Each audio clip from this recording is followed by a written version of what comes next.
All right, so getting ready to braze, hooking up my lines here.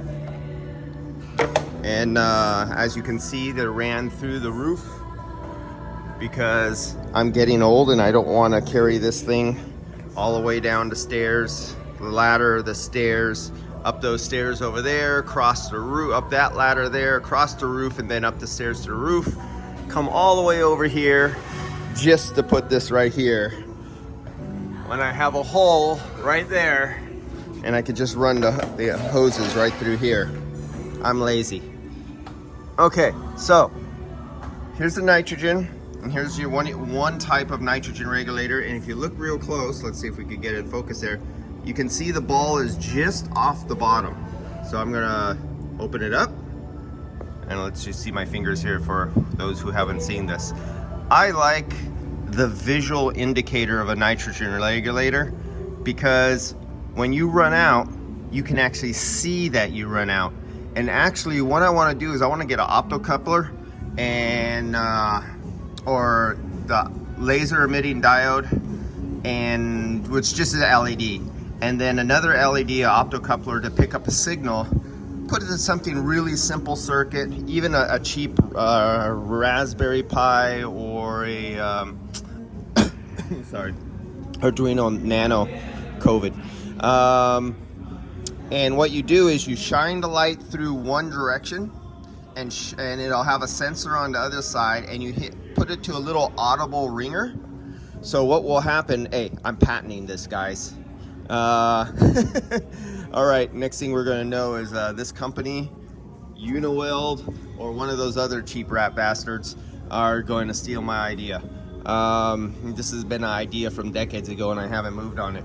And so what you do is you put an opto pickup on the other side and it puts off a ringer. So when you run out of nitrogen, what it does is it comes all the way down, and as soon as that ball breaks the light beam, a alarm goes off. And you can set when you want it to go off by the height of the laser. So here I have the nitrogen on and I'm gonna put it at the lowest flow. Okay, so that's all the way down, that's up, and that's just barely off the bottom of the bowl. So I have nitrogen flowing through here all the time that I'm setting up. I'm getting ready for brazing, and the nitrogen's going up and it's feeding down the liquid line right here, and then the nitrogen spreads out and it slowly comes down to here, and now it's spreading out again 2 more times, and it's going through all the copper constantly with an ever so slightly flow of dry nitrogen flushing over the copper while I'm setting up. And then I'll go do my braze up there. That'll be 0.1. Then I'll be a braze here, braze 2, 4 brazes, 6 brazes, 12 brazes. Oh, 6. Why can't I add? I want to say 11 brazes from 6. Oh boy, I'm not awake. Have another coffee.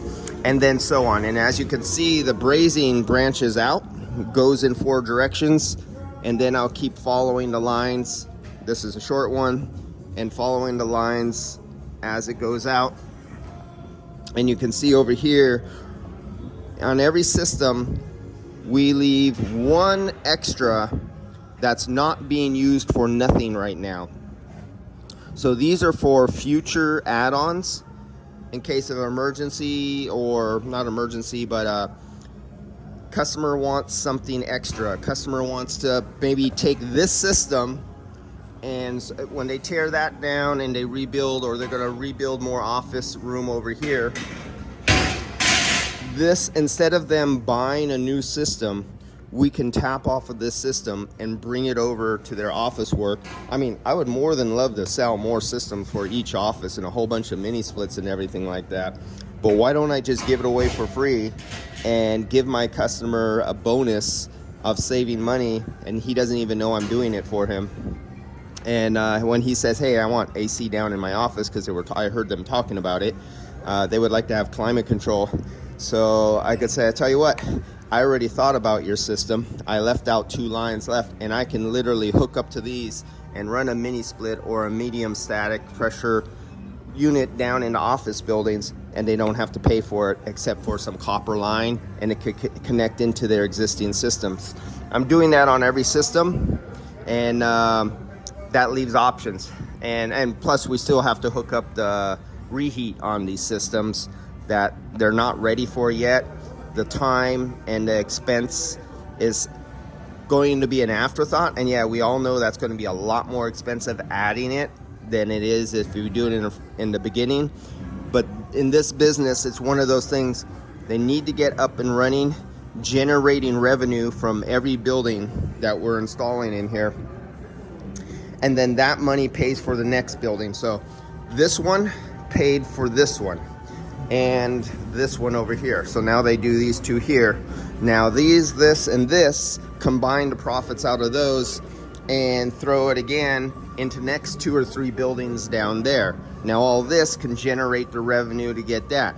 Still can't afford the reheat, but it will pay for everything to become profitable, up and running, and then come back and add the reheat, because this is 20 tons, this is 20 tons, so there's 40 tons here, there's 40 tons there, there's 40 tons there, and there'll be 40 tons on all the buildings, all the rooms going all the way back there. Each one will be 40, 40, 40, like that, and just keep on going. So that's it on this. Keep the nitrogen flowing, and in systems that are this big and elaborate, unlike residential, you cannot think like a residential guy that if it breaks down, grandma's is going to be sweaty on a hot day, or you have to put a jacket on. No, you got $250,000 in each room or more that could be lost because you did something wrong on a system. All right, see you guys. Keep the nitrogen flowing, and yeah, may the nitrogen be with you.